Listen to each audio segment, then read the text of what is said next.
이 주옥 같은 정보는 병원에서 절대로 알려주지 않습니다. 왜냐하면 이 정보를 알려주면 환자가 병원에 오지 않게 됩니다. 밤에 소변 때문에 3번 이상 잠을 깨십니까? 잠을 잘 못 자면 무서운 치매에 걸릴 확률이 높아지고 삶의 질이 떨어지죠. 매일 이렇게 딱 한 달만 해보세요. 병원 갈 일이 줄어들고 건강한 노후를 보낼 수 있어요. 안녕하세요. 저는 은퇴한 의사 권혁필이라고 합니다. 올해 84시고 비뇨의학과 의사로 평생을 살았습니다. 60년 가까이 진료실에 앉아 수만 명의 환자를 만났고 그들의 밤잠을 지켜보았습니다. 밤마다 서너 번씩 깨어나 화장실로 향하는 분들, 자다가 넘어져 다치신 분들, 낮에는 졸음과 피로로 삶의 의욕을 잃어버린 분들을 너무나 많이 보았습니다. 사실 저도 60이 넘으며 같은 문제를 겪었습니다. 밤에 두세 번씩 깨는 것이 당연하다고 생각했습니다. 나이가 들면 그런 거라고, 누구나 겪는 일이라고 스스로를 위로했습니다. 하지만 그것은 위로가 아니라 포기였습니다.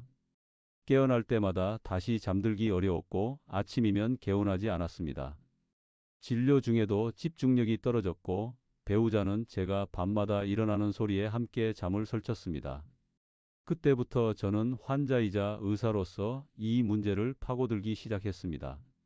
수십 년 동안 쌓아온 임상 경험과 최신 연구 논문들을 다시 꺼내 읽었습니다. 그리고 깨달았습니다. 야간요는 나이 탓이 아니라 패턴의 문제라는 것을, 그 패턴은 오늘부터 바꿀 수 있다는 것을 말입니다. 약보다 강력한 것은 습관이었습니다. 저녁 1시간의 작은 변화가 밤 8시간의 수면을 완전히 바꿔 놓았습니다. 저는 이 방법을 환자들에게 적용했고 놀라운 변화를 목격했습니다. 밤에 5번 깨던 분이 한두 번으로 줄었고 낙상 위험에서 벗어나 다시 활기를 되찾았습니다. 오늘 이 영상에서는 제가 직접 경험하고 수천 명의 환자에게 검증된 방법을 모두 공개하겠습니다. 병원에서는 절대 알려주지 않는, 하지만 누구나 오늘 밤부터 바로 실천할 수 있는 이야기입니다. 이 이야기가 도움이 되신다면 구독과 좋아요로 함께 해주세요. 여러분의 건강한 노후를 응원합니다. 그리고 지금 이 영상을 보시고 실천하실 분은 댓글 한마디 부탁드립니다. 예를 들어 할 수 있다, 오래오래 살자 등등 다짐을 남겨주세요. 그리고 이 영상은 꼭 끝까지 시청해 주세요. 여러분의 건강이 오래오래 지속될 수 있는 방법이니 배우자, 주변분, 친구분들에게 공유해 주시면 감사하겠습니다. 밤에 자다가 깨서 화장실로 가는 일, 여러분도 경험하고 계신가요? 한 번 정도는 괜찮습니다. 하지만 2번, 3번, 심하면 5번까지 깬다면 이것은 단순히 나이 탓으로 넘길 문제가 아닙니다. 우리 몸에는 항이뇨 호르몬이라는 것이 있습니다. 영어로는 ADH라고 하는데 이 호르몬은 밤이 되면 자연스럽게 분비가 늘어납니다. 그래서 낮보다 밤에 소변 생성량이 줄어드는 것입니다. 건강한 성인이라면 밤 8시간 동안 한 번도 깨지 않거나 많아야 한 번 정도 깨는 것이 정상입니다. 그런데 나이가 들면서 이 호르몬의 분비 패턴이 무뎌집니다. 2018년 유럽 비뇨기 과학회지에 발표된 연구에 따르면 60세 이상 고령층의 약 30%에서 항이뇨 호르몬의 야간 분비가 현저히 감소한다고 합니다. 그 결과 밤에도 나처럼 소변이 계속 만들어지는 것입니다. 여기에 두 번째 문제가 더해집니다. 바로 방광의 탄력 저하입니다. 젊을 때 방광은 고무풍선처럼 잘 늘어나고 수축합니다. 하지만 나이가 들면 방광 근육과 조직이 굳어지고 탄력을 잃습니다. 그래서 조금만 소변이 차도 지금 당장 가야 해라는 신호를 보내는 것입니다. 실제로는 200ml도 채 안 찼는데 말입니다. 세 번째는 압박입니다. 남성의 경우 전립선이 커지면서 방광을 아래에서 눌러 잔뇨가 남습니다. 잔뇨가 남으면 금세 또 소변이 차는 느낌이 들어 자주 화장실로 향하게 됩니다. 여성의 경우는 출산과 노화로 골반저 근육이 약해지면서 방광을 제대로 지지하지 못합니다. 이것이 빈뇨와 절박뇨를 동반하는 이유입니다. 특히 여성 중에서 자궁근종이 큰 경우 근종이 방광 앞쪽 벽을 압박해서 야간뇨를 심하게 만들 수 있습니다. 2020년 대한산부인과학회 보고에 따르면 5cm 이상의 전벽, 근종을 가진 여성의 절반 이상이 빈뇨와 야간뇨를 호소한다고 합니다. 만약 야간뇨와 함께 생리량이 많거나 하복부 불편감이 있다면 산부인과 초음파 검사를 받아보시는 것이 좋습니다. 또 하나 간과하면 안 되는 것이 변비입니다. 변비로 직장이 팽창하면 바로 뒤에 있는 방광을 압박합니다. 그러면 방광 용적이 줄어들어 소변이 조금만 차도 요의를 느끼게 됩니다. 실제로 변비를 해결했더니 야간뇨가 절반으로 줄어든 환자를 여럿 경험했습니다. 그렇다면 여러분은 어떤 패턴인가요? 밤에 몇 번이나 깨시나요? 저녁에 무엇을 드셨나요? 혹시 다리가 붓는 편인가요?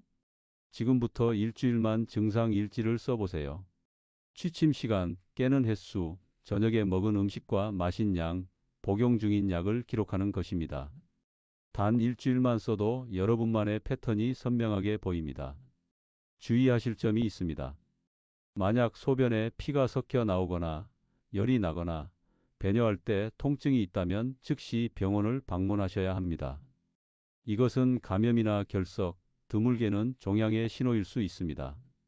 또 전립선 약을 복용 중이신 분들은 무리하게 수분을 제한하면 저혈압이나 신장에 부담을 줄 수 있으니 반드시 담당 의사와 상의하세요. 이제 원인을 알았으니 다음으로는 밤잠이 무너지면 우리 몸과 뇌에 무슨 일이 벌어지는지 이야기해 보겠습니다. 수면은 단순히 쉬는 시간이 아닙니다. 뇌를 청소하고 기억을 정리하며 내일을 준비하는 시간입니다. 그 시간이 밤마다 끊어진다면 어떤 일이 생길까요? 밤에 두세 번 깨는 것이 얼마나 심각한 문제인지 아는 분이 많지 않습니다.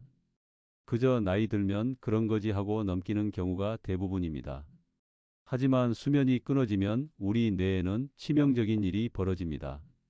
수면은 크게 얕은 수면과 깊은 수면으로 나뉩니다. 깊은 수면 단계에서는 뇌파가 느리게 움직이는데 이것을 서파 수면이라고 합니다. 이 시간에 뇌는 하루 동안 쌓인 노폐물을 청소하고 기억을 장기 저장고로 옮기며 손상된 세포를 회복시킵니다. 2023년 미국 국립보건원 연구에 따르면 서파 수면이 부족하면 베타 아밀로이드라는 독성, 단백질이 뇌에 쌓여 치매 위험이 높아진다고 합니다. 밤에 자다가 깨면 이 깊은 수면 시간이 줄어듭니다. 한 번 깰 때마다 수면 단계가 리셋되어 다시 얕은 수면부터 시작해야 합니다. 두세 번 깨면 깊은 수면은 사실상 불가능합니다. 그 결과 아침에 일어나도 머리가 무겁고 낮에는 졸음과 피로가 몰려옵니다. 기억력과 집중력도 떨어집니다. 더 무서운 것은 낙상입니다. 70세 이상 고령자가 밤에 화장실로 가다가 넘어지는 사고가 매년 수만 건 발생합니다.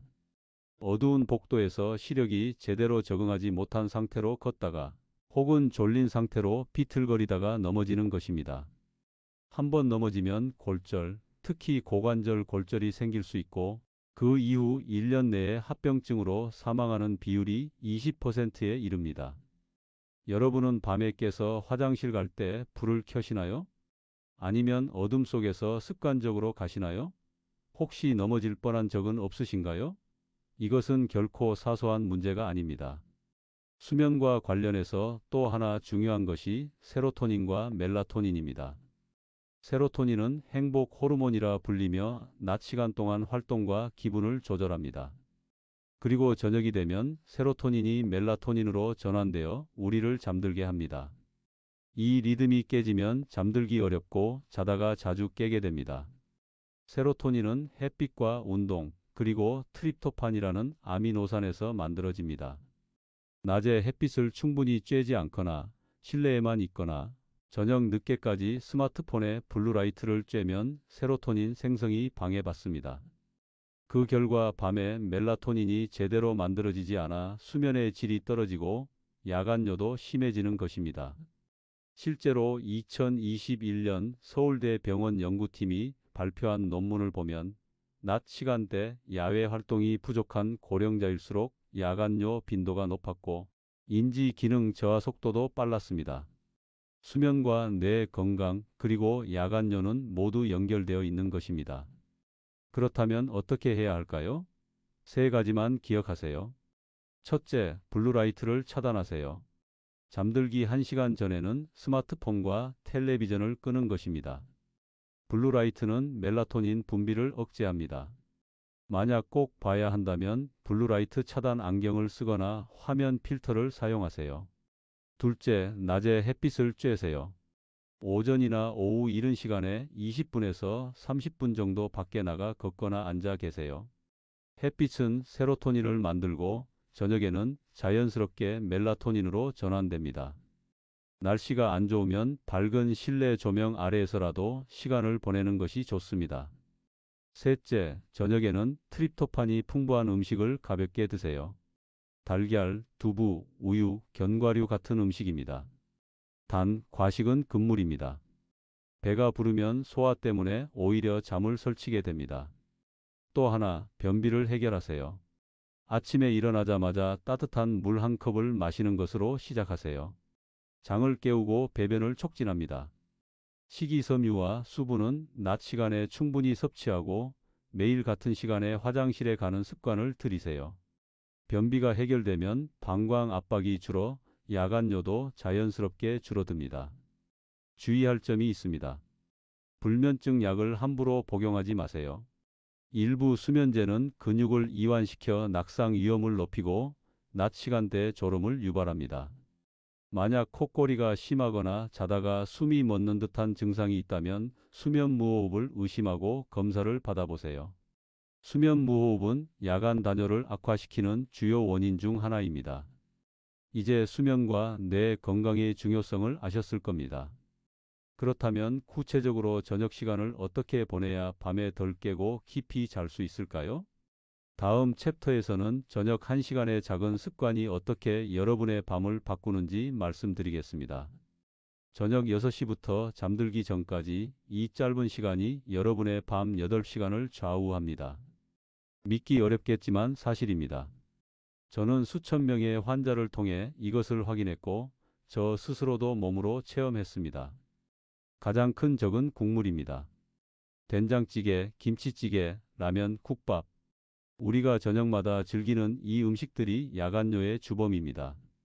국물 한 그릇에는 보통 300에서 500ml의 수분이 들어 있습니다. 여기에 국물 속 소금은 체내의 수분을 붙잡아 두는 역할을 합니다. 그 결과 신장은 밤새 소변을 만들어내고 여러분은 두세 시간마다 깨게 되는 것입니다. 2019년 대한비뇨기 과학회 조사에 따르면 저녁 6시 이후 국물 요리를 먹는 사람은 그렇지 않은 사람보다 야간뇨 발생률이 2배 이상 높았습니다. 국물만 줄여도 야간뇨는 눈에 띄게 감소합니다. 과일도 조심해야 합니다. 수박, 참외, 포도, 배 같은 수분이 많은 과일을 저녁에 먹으면 국물과 마찬가지로 체내 수분량이 급격히 늘어납니다. 과일은 건강에 좋습니다. 하지만 저녁이 아니라 오후 4시 이전에 드세요. 낮에 먹은 과일의 수분은 활동하며 자연스럽게 소모되지만 저녁에 먹으면 그대로 방광으로 향합니다. 알코올과 카페인도 마찬가지입니다. 술은 이뇨 작용을 일으켜 소변량을 늘리고 커피와 녹차의 카페인은 방광을 자극해 더 자주 화장실로 가게 만듭니다. 만약 꼭 드셔야 한다면 오후 2시 이전으로 제한하세요. 저녁 6시 이후부터는 수분 섭취를 최소화하세요. 물만이 아니라 곡물, 과일, 술, 차 모두 포함입니다. 목이 마르다면 입만 적시는 정도로 충분합니다. 대신 낮 시간에는 수분을 충분히 섭취하세요.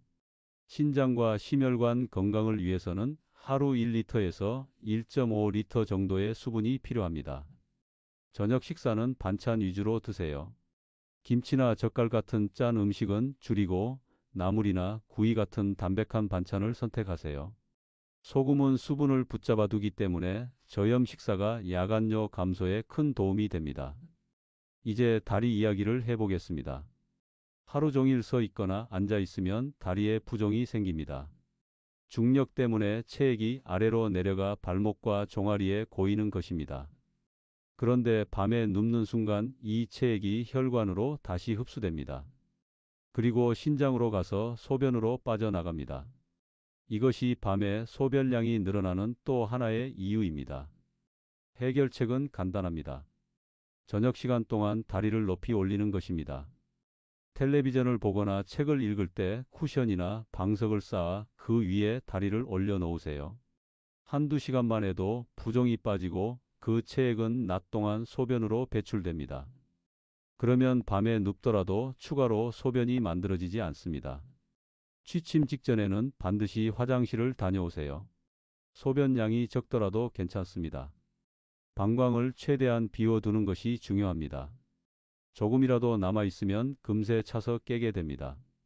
밤에 깨더라도 즉시 화장실로 가지 말고 안전한 범위 내에서 5분에서 10분 정도 누워서 다시 잠들기를 시도해 보세요. 물론 참기 어렵거나 불편하면 바로 가셔야 합니다. 하지만 가벼운 요일이라면 조금 기다리는 것만으로도 다시 잠들 수 있습니다. 이것이 반복되면 방광이 조금씩 훈련되어 밤에 덜 깨게 됩니다. 주의하실 점이 있습니다. 이뇨제를 복용 중이신 분들은 복용 시간을 오전이나 이른 오후로 조정하세요.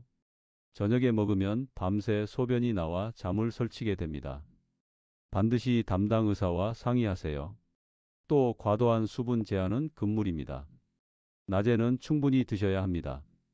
신장이 제대로 작동하려면 적절한 수분이 필요하고 탈수는 오히려 건강을 해칩니다. 제한하는 것은 오직 저녁 6시 이후입니다. 이렇게 저녁 1시간만 바꿔도 밤이 달라집니다. 하지만 이론만으로는 부족합니다. 실제로 이 방법이 얼마나 효과적인지 한 환자의 이야기를 들려드리겠습니다. 그분은 밤에 5번씩 깨다가 단 한 달 만에 한두 번으로 줄였습니다. 어떻게 가능했을까요? 박순정님을 처음 만난 것은 3년 전 가을이었습니다. 78살의 순정님은 며느리의 손에 이끌려 진료실에 들어오셨습니다. 표정이 어두웠고 걸음걸이도 조심스러웠습니다. 선생님, 제가 밤에 5번도 넘게 깹니다. 자다가 깨고 또 자다가 깨고 아침이 되면 몸이 천근만근입니다. 며칠 전에는 화장실 가다가 넘어질 뻔했어요. 무서워서 이제는 밤에 물도 못 마시겠어요. 순정님의 목소리는 떨리고 있었습니다. 며느리가 옆에서 거들었습니다. 어머님이 낮에도 계속 졸으세요? 손주들이 와도 예전처럼 반가워하시지 않고 밖에 나가자고 해도 피곤하다며 거절하세요. 활기가 완전히 사라지셨어요. 저는 순정님의 손을 잡고 천천히 물었습니다. 저녁에 무엇을 드시는지, 어떤 습관이 있는지, 낮 시간은 어떻게 보내시는지. 순정님은 하나하나 대답해 주셨습니다. 저녁마다 국물 요리를 드셨습니다. 된장찌개나 김치찌개, 때로는 라면도 끓여 드셨습니다. 식후에는 수박이나 포도 같은 과일을 한 접시 드셨고, 자기 전에는 보리차를 한두 잔 마셨습니다. 낮에는 주로 집 안에서 텔레비전을 보거나 누워 계셨고, 밖에 나가는 일은 거의 없었습니다.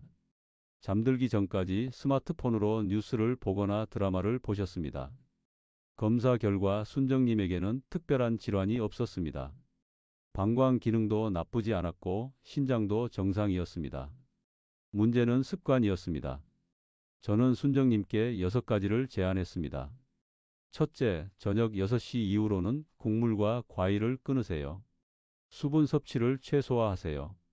둘째, 저녁에 텔레비전 볼 때 다리를 쿠션 위에 올리고 한두 시간 계세요. 부종을 빼는 겁니다. 셋째, 잠들기 전에 반드시 화장실을 다녀오세요. 양이 적어도 상관없습니다. 넷째, 잠들기 1시간 전에는 스마트폰과 텔레비전을 끄세요. 블루라이트가 수면을 방해합니다. 다섯째, 변비가 있다면 아침에 따뜻한 물 한 컵을 마시고 낮에 식이섬유를 충분히 드세요. 여섯째, 낮에는 가볍게라도 밖에 나가 15분 정도 걸으세요. 햇빛을 쬐는 것만으로도 밤 수면이 달라집니다. 순정님은 고개를 끄덕이셨지만 반신반의하는 표정이었습니다. 이렇게 간단한 걸로 정말 좋아질까요? 저는 웃으며 대답했습니다. 한 달만 해보세요. 약보다 강합니다. 2주 후 순정님이 다시 오셨습니다. 표정이 조금 밝아져 있었습니다. 선생님, 2주 만에 5번에서 3번으로 줄었어요. 처음에는 반신반의했는데 정말 효과가 있더라고요. 저는 격려했습니다. 잘하고 계십니다. 조금만 더 꾸준히 하세요. 4주 후 순정님은 혼자 걸어 들어오셨습니다. 걸음걸이가 가벼웠고 얼굴에는 미소가 번져 있었습니다. 선생님, 이제 한두 번만 깹니다. 어떤 날은 한 번도 안 깨요. 아침에 일어나면 몸이 개운하고 낮에도 졸리지 않아요. 며느리가 깜짝 놀랐어요. 손주들이랑 산책도 나갔어요. 정말 오랜만이에요. 순정님의 눈가에는 눈물이 맺혀 있었습니다. 넘어질까봐 두려워 밤을 무서워하던 분이 이제는 편안하게 잠들고 아침을 맞이하고 계셨습니다. 선생님, 왜 병원에서는 이런 이야기를 안 해줬을까요? 약만 주더라고요. 저는 순정님의 손을 잡고 말했습니다. 약도 필요할 때가 있습니다. 하지만 습관을 바꾸지 않으면 약도 소용이 없어요. 순정님은 습관을 바꾸셨고, 그래서 이렇게 좋아지신 겁니다. 순정님은 이제 밤이 두렵지 않습니다. 낮에는 활기차게 손주들과 시간을 보내고, 밤에는 깊이 잠듭니다. 작은 습관 하나가 순정님의 삶을 완전히 바꿔 놓았습니다. 이 이야기가 특별한 사례일까요? 아닙니다. 저 역시 같은 경험을 했습니다. 그리고 지금도 매일 실천하고 있습니다. 다음 챕터에서는 제 이야기를 들려드리겠습니다. 고백하자면 저도 60 초반에 밤에 두세 번씩 깼습니다. 처음에는 대수롭지 않게 생각했습니다. 나이가 들면 그러려니 했습니다. 의사인 제가 환자들에게는 습관을 바꾸라고 말하면서 정작 저 자신은 아무것도 바꾸지 않았습니다. 그런데 시간이 지날수록 문제가 심각해졌습니다. 밤에 깨면 다시 잠들기 어려웠고 아침에 일어나면 머리가 무겁고 몸이 피곤했습니다. 진료 중에도 집중력이 떨어졌고 환자의 이야기를 듣다가 멍하니 있을 때가 있었습니다. 배우자도 제가 밤마다 일어나는 소리에 함께 잠을 설쳤습니다. 어느 날 배우자가 말했습니다. 당신 이러다 큰일 나겠어요. 낮에도 계속 졸고 밤에는 자다 깨고 환자들한테는 그렇게 이야기하면서 왜 당신은 안 하세요? 그 말이 가슴에 박혔습니다. 저는 수십 년 동안 환자들에게 생활 습관을 바꾸라고 했지만 정작 저 자신은 바꾸지 않았습니다. 의사라는 이유로, 바쁘다는 핑계로, 나이가 들면 어쩔 수 없다는 자기 합리화로 회피했던 것입니다. 그날부터 저는 제 몸으로 실험을 시작했습니다. 환자들에게 권했던 모든 것을 제 삶에 적용하기로 한 것입니다. 첫째, 저녁차와 국물을 끊었습니다. 저는 저녁마다 보리차를 두세 잔 마시는 습관이 있었습니다. 그것을 먼저 끊었습니다. 국물 요리도 피했습니다. 된장찌개 대신 나물과 구이 위주로 먹었습니다. 둘째, 저녁 산책을 시작했습니다. 진료가 끝나면 20분 정도 동네를 걸었습니다. 햇빛을 쬐고 가볍게 몸을 움직이는 것만으로도 기분이 나아졌습니다. 셋째, 블루라이트를 차단했습니다. 잠들기 1시간 전에는 스마트폰을 멀리 두고 책을 읽거나 배우자와 대화를 나눴습니다. 넷째, 취침 전 배뇨를 습관화했습니다. 양이 적어도 반드시 화장실을 다녀왔습니다. 다섯째, 다리를 올렸습니다. 저녁에 텔레비전을 볼 때 쿠션 위에 다리를 올려놓았습니다. 처음 일주일은 크게 달라진 게 없었습니다. 여전히 2번 정도 깼습니다. 하지만 2주가 지나자 변화가 느껴졌습니다. 깨는 횟수가 2번에서 1번으로 줄었고 어떤 날은 아예 깨지 않았습니다. 3주째 저는 확신을 얻었습니다. 밤에 한 번도 깨지 않는 날이 늘어났고 아침에 일어나면 머리가 맑았습니다. 진료 중에도 집중력이 회복되었고 환자들의 이야기를 더 잘 들을 수 있었습니다. 배우자도 함께 좋아졌습니다. 제가 밤에 깨지 않으니 배우자도 깊이 잠들 수 있었습니다. 한 달 후 저는 완전히 다른 사람이 되었습니다. 밤에는 깊이 자고 낮에는 활기차게 일했습니다. 제가 환자들에게 했던 말이 틀리지 않았다는 것을 몸으로 확인한 순간이었습니다. 약보다 습관이 강하다. 이것은 단순한 말이 아니라 진실이었습니다. 저는 그 이후로 지금까지 20년 넘게 이 습관을 지키고 있습니다. 여든이 넘은 지금도 밤에 한 번 깨거나 어떤 날은 아예 깨지 않습니다. 약은 한 알도 먹지 않습니다. 여러분도 할 수 있습니다. 나이는 핑계가 아닙니다. 패턴의 문제이고 패턴은 오늘부터 바꿀 수 있습니다. 이제 남성과 여성의 특수한 문제를 짚어보겠습니다. 전립선 비대와 자궁근종 그리고 변비가 야간뇨에 미치는 영향과 그 해결책입니다. 남성과 여성은 신체 구조가 다르기 때문에 야간뇨의 원인도 조금씩 다릅니다. 하지만 공통점도 있습니다. 바로 변비입니다. 변비는 남녀 모두에게 야간뇨를 악화시키는 숨은 적입니다. 먼저 남성 이야기부터 하겠습니다. 50대가 넘으면 전립선이 서서히 커지기 시작합니다. 전립선은 방광 바로 아래에 있어서 커지면 방광 출구를 압박합니다. 그러면 소변이 시원하게 나오지 않고 배뇨 후에도 잔뇨가 남습니다. 잔뇨가 남으면 금세 또 방광이 차는 느낌이 들어 자주 화장실로 가게 됩니다. 전립선 비대가 있는 분들은 야간뇨뿐 아니라 주간에도 빈뇨를 경험하고 소변 줄기가 약하거나 끊어지는 증상이 동반됩니다. 이런 증상이 있다면 비뇨의학과를 방문해 전립선 초음파와 소변 검사를 받아보세요. 필요하면 약물 치료나 시술을 고려할 수 있습니다. 하지만 전립선 약을 먹는다고 해서 야간뇨가 완전히 사라지는 것은 아닙니다. 약은 전립선 크기를 줄이거나 배뇨를 돕지만 저녁 습관이 나쁘면 여전히 밤에 자주 깨게 됩니다. 그래서 약물 치료와 함께 생활 습관 교정이 반드시 필요합니다. 이제 여성 이야기를 해보겠습니다. 여성은 출산과 노화로 골반저 근육이 약해집니다. 골반저 근육은 방광과 자궁, 직장을 아래에서 받쳐주는 근육인데 이것이 약해지면 방광이 제대로 지지되지 않아 빈뇨와 절박뇨가 생깁니다. 기침이나 재채기를 할 때 소변이 새는 복압성 요실금도 동반될 수 있습니다. 골반저 근육 운동, 즉 케겔 운동이 도움이 됩니다. 소변을 참는 것처럼 골반 아래쪽 근육을 5초간 조였다가 풀어주는 것을 하루에 3번, 한 번에 10회씩 반복하세요. 꾸준히 하면 3개월 내에 효과가 나타납니다. 여성 중에서 자궁근종이 있는 분들은 특히 주의해야 합니다. 자궁근종이 크고 방광 쪽으로 자리 잡고 있으면 방광을 압박해 빈뇨와 야간뇨를 유발합니다. 생리량이 많거나 하복부에 덩어리가 만져지거나 생리통이 심하다면 산부인과에서 초음파 검사를 받아보세요.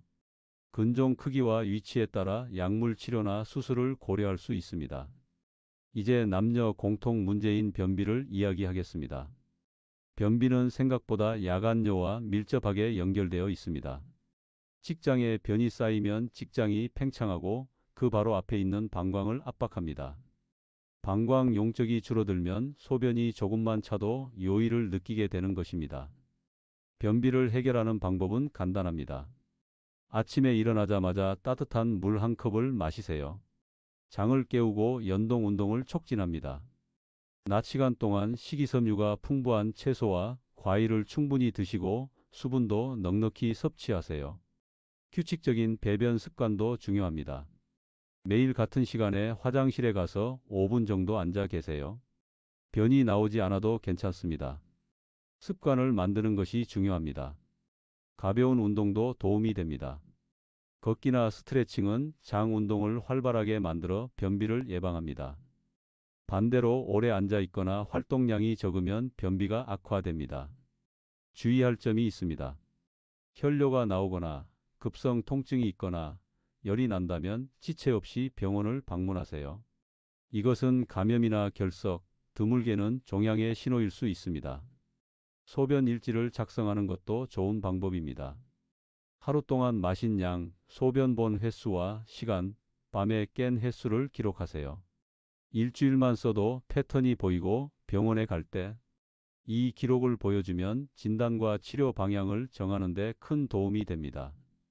이제 모든 이야기를 마무리하겠습니다. 오늘 들으신 내용을 다시 한번 정리하고 여러분이 내일부터 무엇을 해야 하는지 명확하게 말씀드리겠습니다. 오늘 우리는 야간뇨라는 문제를 깊이 들여다보았습니다. 밤에 자다가 깨는 것이 단순히 나이 탓이 아니라 호르몬과 방광과 습관의 문제라는 것을 확인했습니다. 항이뇨 호르몬이 밤에 제대로 분비되지 않으면 소변 생성이 늘어납니다. 방광 탄력이 떨어지면 조금만 차도 요일을 느낍니다. 전립선 비대나 자궁근종, 변비 같은 압박 요인이 더해지면 야간뇨는 더욱 심해집니다. 여기에 저녁에 잘못된 습관, 즉 국물과 과일과 알코올과 블루라이트가 밤을 망치는 것입니다. 하지만 희망이 있습니다. 습관을 바꾸면 밤이 바뀝니다. 박순정님은 5번에서 1번으로 줄였고 저 역시 20년 넘게 깊은 잠을 자고 있습니다. 이것은 특별한 사례가 아닙니다. 여러분도 할 수 있습니다. 다시 한번 정리하겠습니다. 아침에는 따뜻한 물 한 컵으로 시작하세요. 장을 깨우고 배변을 돕습니다. 가볍게 스트레칭을 하고 규칙적으로 화장실에 가는 습관을 만드세요. 낮에는 햇빛을 쬐고 가볍게 걸으세요. 20분에서 30분이면 충분합니다. 세로토닌이 만들어지고 저녁에는 멜라토닌으로 전환되어 깊은 잠을 유도합니다. 수분은 이 시간에 충분히 섭취하세요. 신장과 심혈관 건강을 위해 하루 1리터에서 1.5리터가 필요합니다. 카페인은 오후 2시 이전까지만 드세요. 저녁에는 국물 요리와 과일과 술을 피하세요. 6시 이후부터는 수분 섭취를 최소화하세요. 저녁 식사는 반찬 위주로 저염으로 드세요. 텔레비전을 볼 때는 다리를 쿠션 위에 올려 한두 시간 계세요. 부종이 빠지면 밤에 소변량이 줄어듭니다. 잠들기 전에는 간단한 스트레칭으로 몸을 이완하세요. 반드시 화장실을 다녀오세요. 양이 적어도 괜찮습니다. 방광을 비우는 것이 중요합니다. 스마트폰과 텔레비전은 1시간 전에 끄세요. 블루라이트는 멜라토닌 분비를 억제해 수면을 방해합니다. 변비가 있다면 해결하세요. 식이섬유와 수분을 충분히 섭취하고 규칙적인 배변 습관을 만드세요. 변비가 해결되면 방광 압박이 줄어 야간뇨도 자연스럽게 줄어듭니다. 남성이라면 전립선 상태를 확인하세요. 여성이라면 골반저 근육 운동을 시작하고 자궁근종 여부를 확인하세요. 하지만 어떤 경우든 생활 습관 교정이 우선입니다. 약은 보조일 뿐 습관이 근본입니다. 저는 60년 가까이 의사로 살았지만 가장 강력한 치료는 약이 아니라 습관이라는 것을 깨달았습니다. 제 몸으로 경험했고 수천 명의 환자를 통해 확인했습니다. 나이는 핑계가 아닙니다. 패턴의 문제이고 패턴은 오늘부터 바꿀 수 있습니다. 밤에 3번 깨는 것이 당연하다고 생각하지 마세요. 여러분은 깊이 잠들 자격이 있습니다. 아침에 개운하게 일어나 활기찬 하루를 보낼 자격이 있습니다. 내일 저녁부터 작은 습관 하나만 바꿔보세요. 그 변화가 여러분의 노후 건강을 완전히 달라지게 할 수 있습니다. 국물을 끊으세요. 과일은 오후 4시 이전에 드세요. 다리를 올리세요. 블루라이트를 차단하세요. 잠들기 전 화장실을 다녀오세요. 이 5가지만 실천해도 한 달 안에 변화가 느껴질 것입니다. 여러분의 밤이 평안하기를 바랍니다. 여러분의 노후가 건강하기를 바랍니다. 그리고 오늘 이 영상이 여러분의 삶에 작은 변화를 만들어내기를 간절히 바라며 질문사항들 댓글에 받습니다. 한 분도 빠짐없이 성심껏 답변 드리겠습니다. 마지막으로 이 영상이 도움이 되셨다면 구독과 좋아요 부탁드립니다. 앞으로 더욱 알찬 정보로 드릴 것을 약속드리겠습니다. 지금까지 오래오래 건강뉴스 권혁필이었습니다.